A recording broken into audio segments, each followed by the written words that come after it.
In this video, I will give you an overview of what we have talked about in our day 5 of the column-driven sales and service training. Today, we worked on expanding our relational boundaries and getting more relational tools so you can put them in your relational toolbox. So next time when you're in a relationship with different individuals, you can choose from different relational tools and you can establish relationships that are more productive, that are more satisfying, that are all more pleasing for all parties involved. More importantly, I want you to expand yourself in the areas where you didn't feel comfortable or confident about yourself before. It's like working out.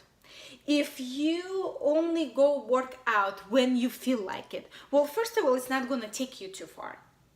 The same thing with relationships.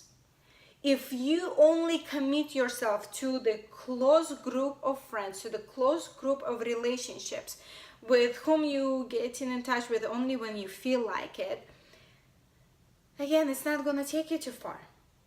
In order for you to grow, you have, in terms of working out, you have to work out when you do not feel like it. That's when you're going to get the most reward for your body. The same thing with relationships. You need to go out and expand and think and try to communicate with the people who have different experiences, who have different worldviews, and hear their perspectives. Get yourself out of your comfort zone. Think about other relational possibilities. When you are open to other relational possibilities, you are able to establish relationship with people with whom you never thought you can establish relationships before.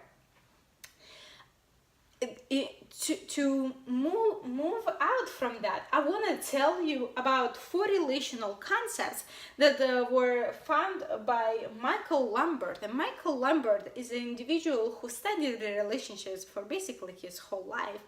And he took over 1,000 of different studies that try to figure out what makes people change. He took all those studies and tried to compare them. He compared them and he came up with 4 relational concepts, but I'm going to tell you about those relational concepts from the salesperson perspective, okay? From the sales perspective. So the 4 relational concepts, he said first, the most important one, 40%, is the customer's previous experience. Did the customer have the positive relationships with you before or didn't have the positive relationships before? That is where the follow-up is the most important. That's where repeat business is so important, because that is already 40%. Even when it's a first-time customer that you see for the first time, they already have some type of previous experience before you. So be curious about that experience. Try to get more from the positive experience. So it's a previous experience. The 15% is basically the customer assumptions. Their first look at you is their hope that the relationship will work out. Assumptions, hope, placebo effect. Basically, it's like a sugar pill in the medical perspective, but in the sales perspective, I mean, the first look when the customer see you is your shirt clean? Do you have pen? Do you wear a name tag? Do you shake hands? Can you look the individual in the eye? All those different things will let the customer know whether they can trust you or not. That's their first impression.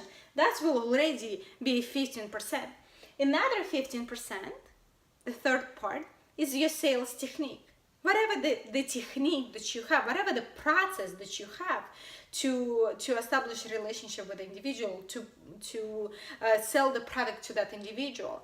That's why taking advantage of all the sales trainings, of all the process trainings that you have in your dealership is so important. So those is sales techniques. And the 30% is whatever relationships you are able to establish with the individual. Do they like you or not? That's relationships. Note that the relationships, 30%, are twice more important than your sales technique. It doesn't undermine the sales technique, it's still very important.